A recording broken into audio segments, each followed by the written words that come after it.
siap dibentuk sesuai rencana-Mu. Walaupun mungkin bentukan Tuhan membuat kami tidak nyaman dalam kehidupan kami, tetapi itulah kehendak Tuhan dalam kehidupan kami. Sekali lagi kami siap dibentuk melalui firman Tuhan pada pagi hari ini. Dalam nama Tuhan Yesus yang berdoa. Amin. Silakan duduk kembali. Yang pertama saya lupa bersyukur karena tetap ada yang membantu gereja untuk mengetik buletin keluarga Pak Agus. Terima kasih, dan saya berharap terus ada walaupun tidak harus keluarga Pak Agus, tapi keluarga-keluarga yang lain juga boleh terlibat. Juga terima kasih juga Pak Anton sudah selesai membaca firman Tuhan 1 tahun. Saya sedang menyiapkan Pak untuk hadiahnya. Tapi Tapi ini Pak sudah laporan kepada saya dan saya terima kasih sekali lagi dan kiranya menjadi berkat bagi kita semua.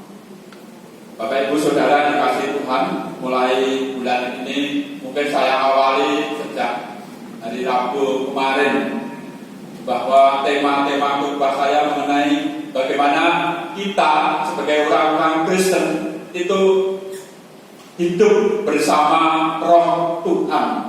Memang hidup bersama Roh Tuhan itu tidak gampang. Tuhan Yesus berkata demikian, kamu telah dibaptiskan dengan air, itu tanda pertobatanmu. Tetapi aku akan membaptis dengan roh dan api. Saudara, saya dan saudara sudah dibaptiskan dengan air. Itu sekali lagi, itu tanda pertobatan kita. Banyak orang baptis khususnya itu, kalau baptis itu memang ya, kalau dulu saya nggak tahu mesti gereja baptis itu ada baptisan ya. Tetapi sesungguhnya baptisan yang benar itu ya, sesuai dengan Alkitab ajarkan itu harus di luar dan dilihat orang yang belum percaya Tuhan Yesus. Karena orang yang belum percaya Tuhan Yesus itu pasti akan berkata, oh itu orang Kristen. Dan yang dibaptis itu, itulah tandanya bahwa kita ini telah menjadi orang Kristen, telah bertobat. Itu Tuhan Yesus berkata demikian. Dan Tuhan Yesus berkata sekali lagi bahwa aku, Tuhan Yesus, akan membaptis kamu dengan roh dan api. Saudara, roh dan api ini sesungguhnya mengajarkan kepada saya dan saudara untuk hidup bersama Tuhan. Minggu yang lalu saya katakan dalam 1 Yohanes 2 ayat 6 bahwa kalau saya dan saudara dikatakan sebagai anak-anak Allah, itu harus hidup sesuai dengan bagaimana Tuhan Yesus hidup. Karena Tuhan Yesus sudah di surga, kita hidup bersama dengan roh dan sekaligus bersama dengan api. Saudara, api itu melambangkan ada kuk yang dipikul. Tuhan Yesus berkata, minggu yang lalu saya katakan, marilah kepadaku, pikulah kuk yang kupasan, karena kuk yang kupasan itu nyaman. Saudara, saya dan saudara itu di dunia ini tidak lepas dari penderitaan. Tetapi yakinlah bersama Tuhan, penderitaan itu akan menjadikan kita nyaman. Saudara, Jumat pagi seperti kebiasaan saya itu jalan-jalan. Saya itu kalau biasanya itu sini ya, karena banyak orang yang ditegur. Tapi saya seminggu ini merepet sini, jadi nggak banyak yang tegur. Tapi Jumat kan lalu saya pas jalan-jalan itu kan setelah kantor BPN itu kan ada gang kecil, jadi jalan ada gang kecil. Jadi pas di situ itu ada orang belah. Saya bersama ibu-ibu langsung mendekat dan saya secara manusia tidak berani menolong, tapi sudah menolong karena yang belah itu ibu-ibu. Dan ternyata ibu ini anak keluarga dari Mbah Jat. Jadi sudah mendengar bahwa Mbah Jat dipanggil Tuhan di rumah sakit Dandangan. Saya ini yang COVID ini. Semua belum tahu, tapi melalui itu akhirnya tahu dan baru 1 jam kemudian diumumkan bahwa Mbah Jat telah meninggal dunia dan saat ini sedang diurusi untuk dikuburkan di makam Simatrunan di sebelah sana itu. Dan diharapkan semua pelayan tidak boleh datang ke rumahnya. Silakan nanti kurang lebih 1 jam lagi datang ke kuburan dan jauh saja. Jadi begitu ambulan datang itu sudah semua datang ke sana dan melihat penguburannya dari jauh. Sudah, manusia itu kapanpun itu mungkin menderita seperti itu. Tahu keluarganya meninggal itu langsung bilang itu kan penderitaan. membuat orang lain juga takut. Saudara, hidup di dalam roh Tuhan, sekali lagi mulai September ini, kita ini walaupun ada penderitaan, ada api, tetapi bersama Tuhan kita mampu melakukan itu semua. Masa-masa saat ini adalah masa-masa yang bagi saya tidak mudah, saudara. Tidak mudah. Kemana-mana kita harus batasi. Kira seperti kantor yang di Banyuwangi ini. 2 kantor itu begitu disiplin menerapkan protokol kesehatan. Apalagi kantor bupati ya.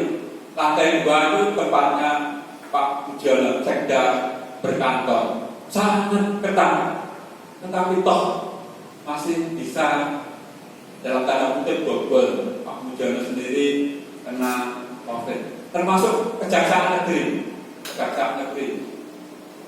juga demikian. Saudara, itu merupakan penderitaan yang mungkin saya dan saudara alami. Tetapi sekali lagi, bersama Tuhan kita merasakan tetap nyaman bersama Tuhan. Saya membaca Matius 3 ayat 11, demikian firman Tuhan. Matius 3 ayat 11. Aku membaptis kamu dengan air sebagai tanda pertobatan, tetapi Ia datang kemudian padaku lebih berkuasa daripadaku. Aku tidak layak melepaskan kasutnya. Ia akan membaptiskan kamu dengan Roh Kudus dan dengan api. Jadi Yohanes berkata bahwa Tuhan Yesus yang kita kenal itu akan membaptis saya dan saudara dengan Roh Kudus dan api. Artinya menyertai saya dan saudara. Saudara, pagi ini judul kecilnya pagi ini adalah orang-orang yang hidup bersama Roh Allah atau sudah dibaptis dengan Roh Yesus. Itu dalam hidupnya ada pengampunan. Saudara, siapapun kita pasti pernah bersalah. Tapi seharusnya saya dan saudara tidak membawa kesalahan orang lain itu terus-menerus, bahkan dibawa kemana-mana. Saudara, orang Kristen harus ada pengampunan. Bahkan orang Kristen harus berkata seperti Tuhan Yesus berkata. Lukas 23 ayat 34. Demikian firman Tuhan, Lukas 23 ayat 34.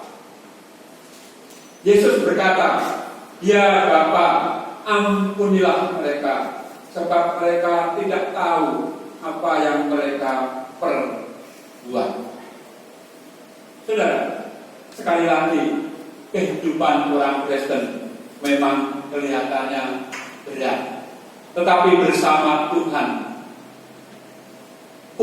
atau keberatan yang kita alami menjadi ringan. Galatia 6 ayat 2 yang terkenal. Bertolong-tolonglah penanggung bebanmu. Bertolong-tolonglah menanggung bebanmu. Saudara, banyak orang saat ini mungkin sedang menanggung beban bersama-sama kita. Tetapi mari kita tetap menolong mereka. Dari ayat-ayat yang telah kita baca, saya menemukan beberapa hal yang patut kita ingat pada pagi hari ini. Yang pertama, mari kita membuka ayat-ayat yang telah kita baca tadi di dalam 1 Korintus, 2 Korintus pasal 2 ayat 5 sampai yang ke-11. Yang pertama, saya menemukan orang Kristen yang hidup bersama Tuhan Allah itu harus memiliki rasa terhadap orang lain. Tetapi jika ada orang yang menyebabkan kesedihan, maka bukan hatiku yang disedihkan, melainkan hati kamu sekalian. atau sekurang-kurangnya, supaya aku jangan melebih-lebihkan hati beberapa orang di antara kamu. Saudara, orang-orang yang bersama Tuhan, hidup bersama Roh Allah, itu punya rasa bela, artinya berbela rasa. Mari kalau saya dan sempat setiap saat melihat orang lain yang memerlukan pertolongan kita merasa seperti orang itu. Jangan malah mungkin kalau ada orang yang membuat kita sedih, malah menyebar-nyebarkan, membuat woro-woro yang mungkin memperlakukan orang itu menjadi lebih sedih. Tapi saya dan saudara harus bisa berbela rasa, merasakan bagaimana kalau saya atau saudara di pihak seperti itu, Matius 6 ayat 34. Demikian firman Tuhan, Matius 6 ayat 34.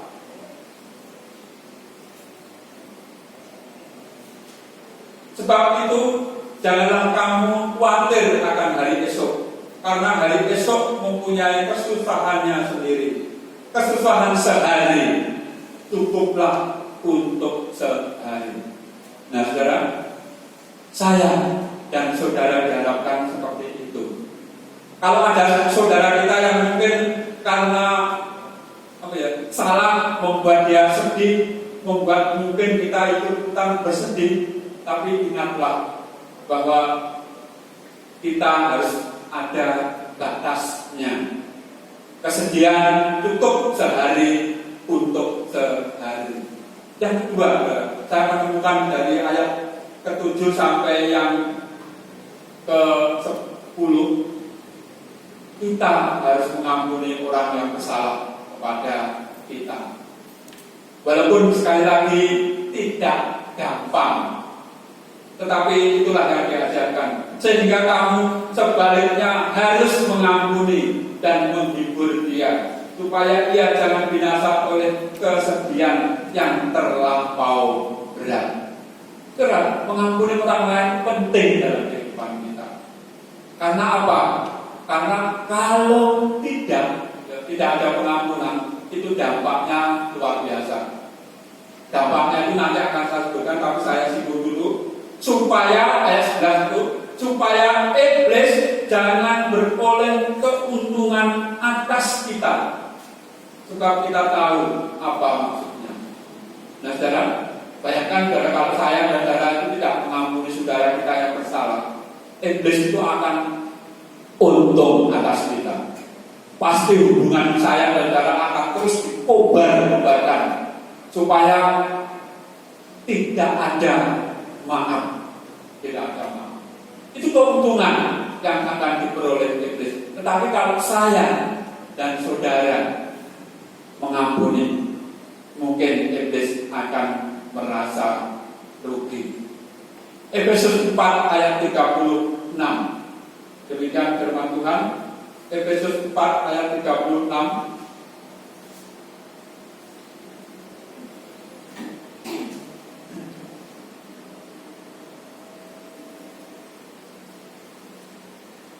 Maaf, bukan 36 dan 32. Efesus 4 ayat 32. Tetapi hendaklah kamu ramah seorang terhadap yang lain, penuh kasih mesra dan saling mengampuni, sehingga Allah di dalam Kristus telah mengampuni kamu. Saudara, ingatlah saudara bahwa pengampunan itu harus kita miliki dalam kehidupan kita. Karena saya dan saudara itu juga telah diampuni oleh Tuhan. Pertanyaannya saudara, berapa kali harus mengampuni saudara kita? Berapa kali saudara? Ada yang ayat firman Tuhan di dalam Matius 18 itu 7 kali 7 kali 7 kali 7 kali. Jadi kalinya itu 2. Memang banyak, tetapi itulah yang diajarkan kepada kita untuk mengampuni saudara kita. Sekali lagi, supaya iblis tidak mengambil keuntungan. Yang ketiga, ayat yang ke-11 seperti saya katakan tadi, supaya iblis jangan beroleh keuntungan atas kita, sebab kita tahu apa maksudnya. Di sini katakan apa maksudnya? Maksudnya itu maksud iblis. Nah, maksud iblis itu memang maksudnya kalau saya dan saudara tahu itu memang untuk supaya saya dan saudara itu terpecah belah. Saudara, banyak orang ya seperti kejadian di tempat kita. Jadi Mbak Yang rumahnya persisnya pas di belakang kantor itu. Jadi kantor itu ya. Jadi RT 2, RT 1 ini batasnya jalan yang sebelah kantor ini. Itu yang ke sana itu RT 1 dan ke sana. Jadi di belakang kantor itu ada beberapa rumah dan banyak itu tempatnya di situ. Itulah Pak RT 2 sudah ngomong, COVID itu bukan celah. Memang kita perlu hati-hati ya. Tidak usah dululah menyentuh rumah-rumah itu, gitu. Tapi bukan celah. Bukan berarti saya dan saudara menjauhi keluarga itu. Keluarganya sudah di-swab semua dan negatif. Keluarganya bersyukur ya. Jadi kita harus tetap seperti biasa, ramah kalau ketemu keluarganya jadi tegur. Yang menjaga jarak itu pasti, Tetapi kita harus tetap ramah supaya sekali lagi jangan membenci keluarga itu, supaya apa? Sekali lagi iblis tidak boleh. Saudara, dalam kehidupan saya dan saudara harus seperti itu. Ada saudara kita yang bersalah, apapun kesalahannya, kita harus cepat-cepat mengampuni. Sebagai yang terakhir, saya membaca Matius 5 ayat 39. Matius 5 ayat 39. Demikian firman Tuhan. Tetapi aku berkata kepadamu, janganlah kamu melawan orang yang menampar pipi kananmu, berilah juga kepadanya pipi kirimu. Saudara, berat. Tetapi di sini sesungguhnya siapapun di antara kita yang mungkin saling berlawanan, mari kita tetap tidak berlawanan. Artinya mengampuni. Dan ditampar pipi kiri harus diberikan pipi kanan. Artinya itu mengampuni. Tidak sakit seperti ini, bukan. Artinya sekali lagi mengampuni. Saya dan saudara harus mengampuni orang yang bersalah kepada kita. Karena saya dan saudara sudah hidup dengan Roh Allah. Mari kita berdoa. Bapa kami yang surga, kami bersyukur atas firman Tuhan yang boleh kami dengar saat ini. Bagaimana kami harus hidup bersama Roh Allah. Kami rindu Tuhan dalam kehidupan kami tetap ada pengampunan. Walaupun mungkin kadang-kadang susah kami lakukan, tetapi itulah ajaran yang Tuhan berikan pada kami. Kalau kita ucap syukur atas kesempatan saat ini, dalam nama Tuhan Yesus kami berdoa. Amin. Sudah, sebelum kita tutup, saya ada beberapa hal seperti mungkin yang saya share dari kemarin itu. Ini harapan dari salah satu petugas COVID yang ada di sini. Itu dia setuju dengan apa yang tertempel di depan sana. Harapannya sekali lagi diharapkan lansia atau semua orang yang sedikit saja sakit karena flu atau batuk itu diharapkan tidak ke gereja dulu. Nah, mulai hari ini seluruh rangkaian ibadah ini direkam dan nanti di-share lewat HP. lewat HP, lewat grup kita, supaya yang di rumah nanti juga bisa mengikuti dengan baik. Jadi harapannya itu, dan sekali lagi saya dan Dara tetap berhati-hati waktu keluar rumah. Hindari, sekali lagi hindari sebisa-bisanya kerumunan. Susah ya. Hindari sebisa-bisanya kerumunan. Memang sangat susah, tetapi mari kita bisa menghindari. Minimal saya dan Dara itu selalu terus-menerus memakai masker dan jaga jarak. Kiranya Tuhan Yesus memberkati. Mari kita akan bersama-sama berdiri. Saya akan sekali lagi berdoa untuk kita semua, dan sebelum amin kita akan menyanyikan doa nikmat NP 62. Bapa kami yang di surga, kembali pada saat ini kami datang untuk bersyukur Tuhan, karena berkat dan anugerah Tuhan telah memimpin kami, ibadah kami saat ini. Kami sungguh bersyukur Tuhan, karena kami Tuhan tetap memberi kesehatan kepada kami, sehingga saat ini kami boleh bersama-sama beribadah. Kami terus berdoa Tuhan untuk saudara kami yang saat ini tidak bersama kami, para lansia, anak-anak, bahkan yang sakit yang harus tetap di rumah. Kiranya Tuhan terus memberkati mereka. Kerinduan kami, nama Tuhan boleh dimuliakan dalam kehidupannya. Kami terus berdoa Tuhan untuk kami sekeluarga dan seluruh jemaat-Mu, bahkan keluarga besar kami dimanapun mereka berada. Jauhkan kami Tuhan dari wabah corona ini, sehingga kami boleh tetap hidup sehat. Kami tetap boleh beraktivitas seperti biasa. Kami juga berdoa Tuhan untuk keluarga Bahyan yang beberapa hari lalu Tuhan panggil Bahyan, berkati keluarganya, sehingga keluarga juga boleh tetap bersuka cita. Berkati lingkungan kami ini, sehingga kami juga boleh tetap sehat. Kami juga berdoa Tuhan terus untuk pemimpin bangsa kami, untuk para medis, para dokter yang juga menjadi korban keganasan COVID ini. Tuhan juga memberkati mereka dengan hidup sehat. Tuhan menghiburkan keluarga-keluarga yang telah meninggal karena COVID ini, sehingga mereka boleh tetap bersuka cita.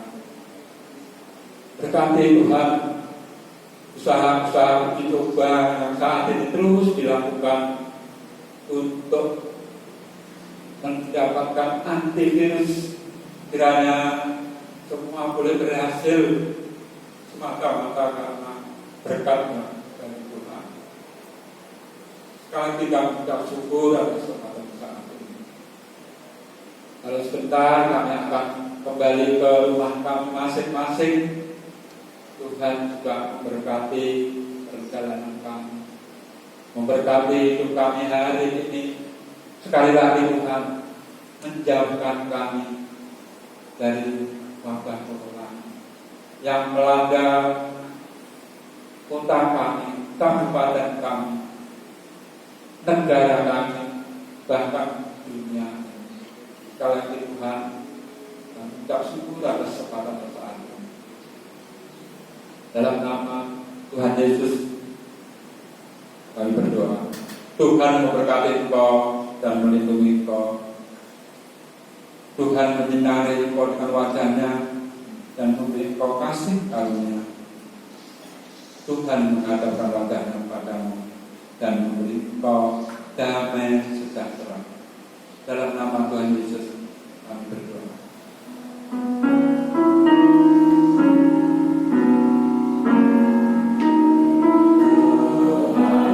Yesus Kristus, kasih Bapa di surga,